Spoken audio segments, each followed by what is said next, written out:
Hi, fifth grade. I am here with the thief of all ways.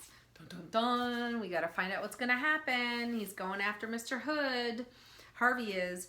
Today I'm going to read 2 chapters. They're kind of long, and so what I'm going to do is I'm going to tell you when I start the 2nd chapter, and when I do, I'll tell you the time on the clock. So if you want to go back and watch it, again, like if you don't have the whole time to watch it, you can go back and watch the other one.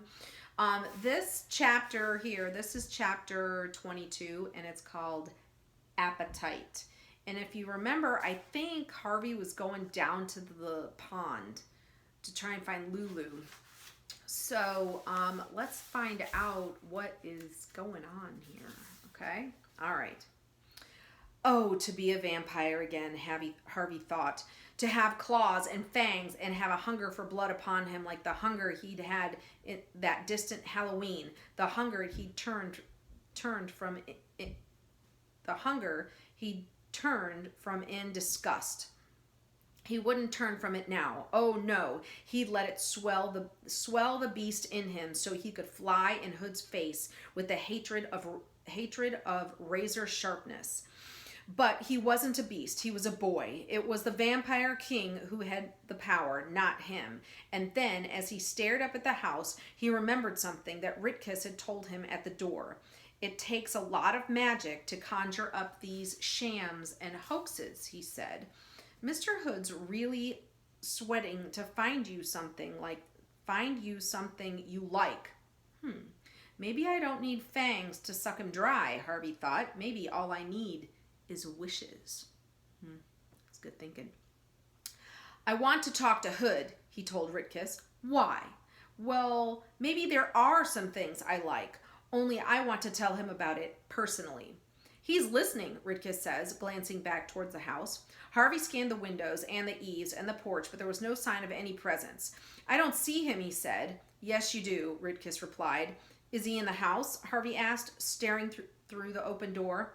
Haven't you guessed yet? Ritkus replied. He is the house. As he spoke, a cloud moved over the sun. The roof and the walls darkened, and the entire house seemed to swell like a monstrous fungus. It's alive, from the eaves to the foundation. Alive. Go on, Ritkus said. Speak to him. He's listening.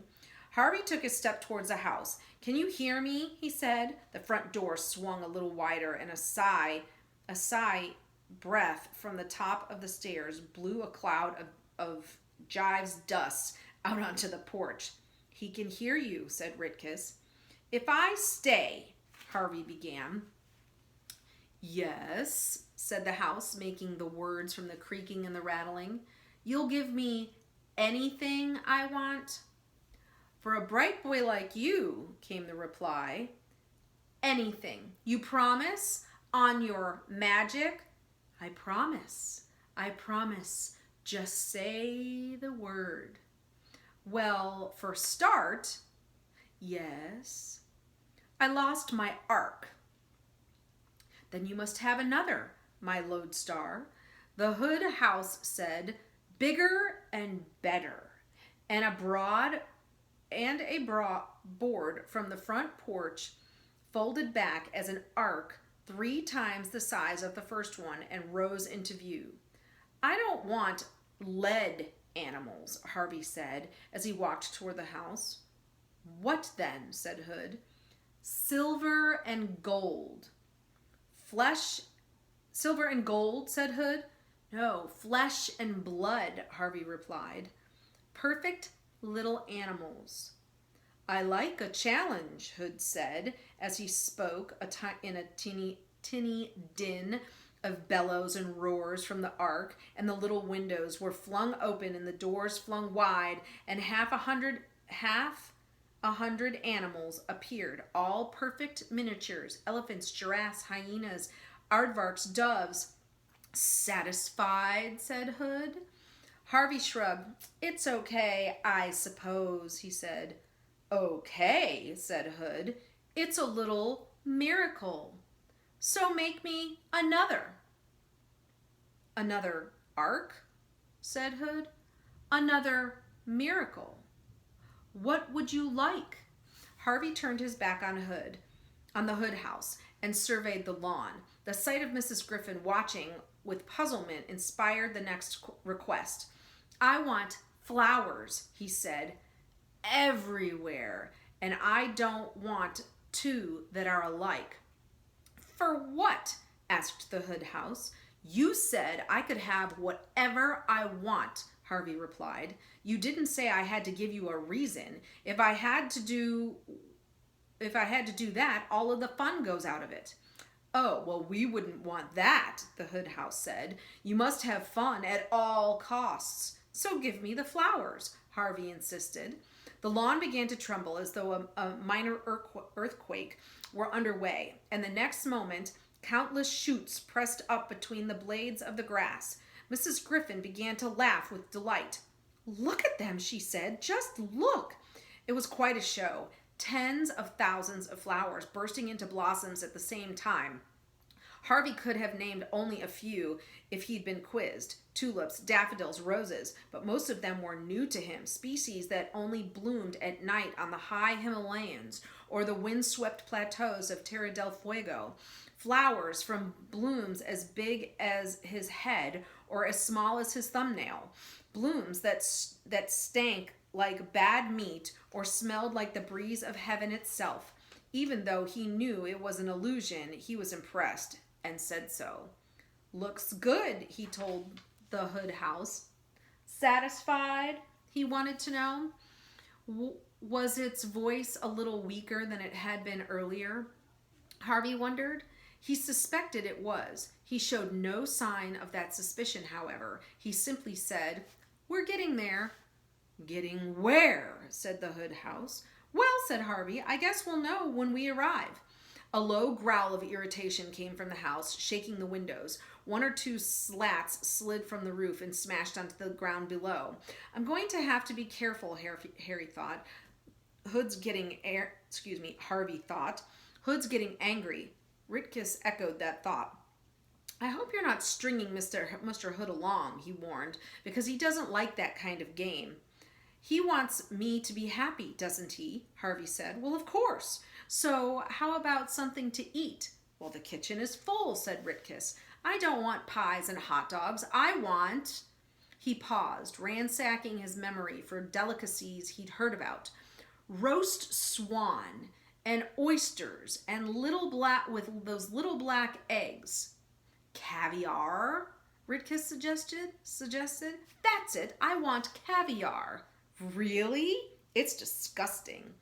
I still want it, said Harvey. And frog legs, and horseradish, and pomegranates. The meals were already appearing in the hallway, plates upon steaming plates. The smells were tantalizing at first, but the more dishes Harvey added to the list, the more sickly the mixture became. He rapidly began to exhaust his menu of real meals. However, so instead of giving the house easy recipes like meatballs and pizza, he started to invent dishes. I want crawfish cooked in cherry soda and horse steak with jelly bean sauce and Boston cream cheese and pastrami soup. Wait, said Ritkus. You're going too fast. But Harvey didn't stop. And pumpernickel stew and snail fudge with pig's foot clusters. Wait, the house howled. This time, Harvey stopped. In the heat of his inventions, he hadn't even looked to see if Hood was supplying him with these edibles, but now he saw all these dishes he had demanded piled so high in the house that they were threatening to topple and float the ark on a noxious sea of sweetmeats and stews. I know what you're doing, said the Hood house. Uh-oh, Harvey thought. He's on to me. He looked up from the feast at the doors and to the facades and saw that his plan to drain the house of its magic was indeed working. Many of the windows were now cracking or broken. The doors were peeling and hanging from their hinges. The porch boards were twisted and blighted. You're testing me, aren't you? Said Hood. His voice had never been so melodious, but it was now uglier than ever, like the rumble of the devil's belly. Admit it. thief, he said. Harvey took a deep breath and said, if I'm going to be your apprentice, I need to know how powerful you are. Are you satisfied? The decaying house demanded. Almost, Harvey said. What more do you want? It roared. What more indeed, Harvey thought. His mind was reeling with these ridiculous lists that he had little left in the way of demands. You may have one final gift, the Hood House said. One final proof of my power, and then you must accept me as your master forever and ever. Agreed? Harvey felt a trickle of cold sweat down his spine. He stared at the teetering house, his mind racing. What was left to demand? Agreed, the house boomed. Agreed, he said. So tell me, it went on, what do you want? He looked at the tiny animals around the ark, and then the flowers, and the food spewing through the doors. What should he demand? One final request to break Hood's back. But what? What? A gust of chilly wind came from the direction of the lake. Autumn could not be far off. The season of dying things. I know, he said suddenly. Tell me, the house replied. Tell me, and let's have this game over once and for all, for I want your bright soul under my wing, little thief. And I want your seasons, Harvey said. All the seasons at once. At once? Yes, at once. That's nonsensical. It's what I want. Stupid, imbecile. It's what I want, and you said one more wish, and that's it. Very well, said the house. I will give it to you, and you shall have it, little thief, and I shall have your soul. It will be mine.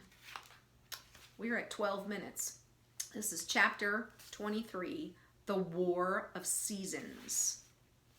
Hood didn't waste any time. He no sooner made his final offer to Harvey than the balmy wind grew gusty, carrying off the lamb's wool clouds that had been drifting through the summer sky. In their place came a juggernaut, a thunderhead the size of a mountain, which loomed over the house, like a shadow thrown against heaven. It had more than lightning as its dark heart. It had the light rains that came at early morning to coax forth the seeds of another spring. It had the droopings of fog of autumn and the spiraling snows that had brought so many midnight Christmases to the house. Now all three fell at once, rains, snows, and fogs, as a chilly sleet that all but covered the sun. It would have killed the flowers on the slopes with cold, had the wind not reached them first, tearing through their blossoms with such vehemence that every petal and leaf was snatched up into the air. Standing between the fragrant tide and the plummeting curtains of ice and clouds, Harvey was barely able to stand upright, but he planted his feet wide apart and resisted every blast and buffet, determined not to take shelter. This spectacle might be the last he ever lays eyes upon as a free spirit. Indeed, as a living spirit, he intended to enjoy it. It was a sight to behold, a battle the likes of which the planet had never seen. To his left, shafts of sunlight pierced the storm clouds in the name of summer, only to be smothered by autumn's fogs, while to his right, spring coaxed its legions out of the boughs and earth, then saw its buds murdered by winter's frosts before they could show their colors. Attack after attack was mounted on and repulsed, revelé and retreated. Sounded 100 times, but no one season was able to carry the day. It was soon impossible to distinguish defeat from victories. The rallies and the feints and the diversions and the encirclements all became one confusion. Snows melted into the rains as they fell. Rains were boiled into vapors and sweated new shoots out through the rot of their brothers. And somewhere in the midst of this chaos The power that had brought it about raised its voice in rage, demanding that it cease. "Enough!" the Hood house yelled. "Enough!" But its voice which had once carried such terrible authority, had grown weak. Its orders went unnoticed, or if noticed, then disobeyed. The seasons raged on, throwing themselves against each other with rare abandon, and in passing, tearing at the house which stood in the midst of their battlefield.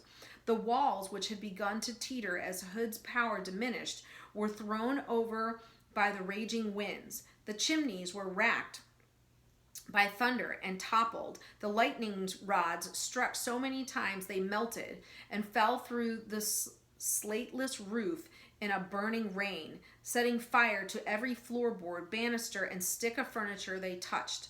The porch, pummeled by hail, was reduced to matchwood. The staircase, rocked to its foundation by the growth in the dirt around it, collapsed like a tower of cards. Squinting against the face of the storm, Harvey witnessed all of this and rejoiced. He'd come to the house hoping to steal back the years that Hood had tricked him of, but he'd never dared believe he could bring the whole Hood down. Yet here it was, falling as he watched. Loud through the dins of the wind and thunder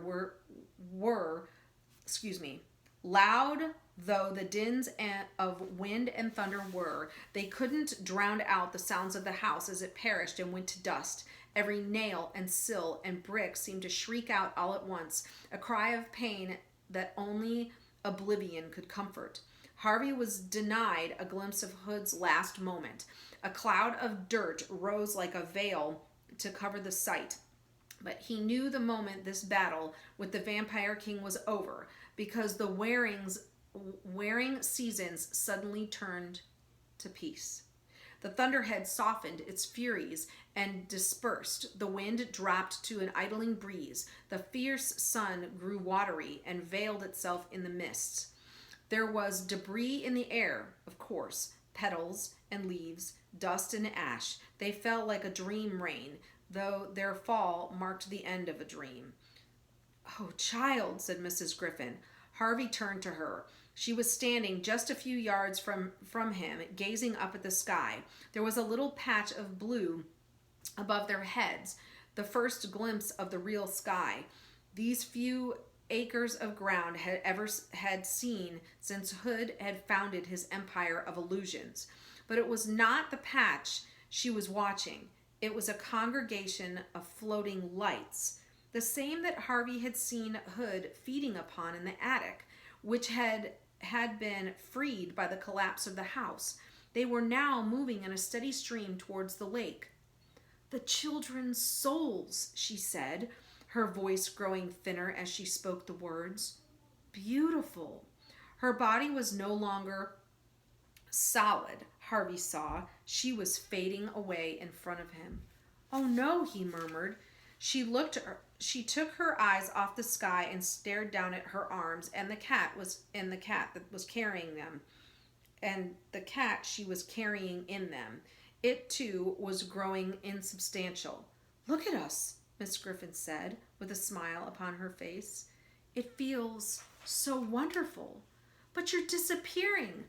"I've lingered here for far too long, sweet boy," she said. There were tears glistening on her face, but they were tears of joy, not sadness. "It's time to go." She kept stroking Stu Cat as they both faded from sight. "You are the brightest soul I've ever met, Harvey Swick," she said. "Keep shining, won't you?" Harvey wished he had some words to persuade her to stay a little longer, but even if he had such words, he knew it would have been selfish to speak them. Mrs. Griffin had another life to go to, where every soul shone. "Goodbye, child," she said. "Wherever I go, I will speak of you with love."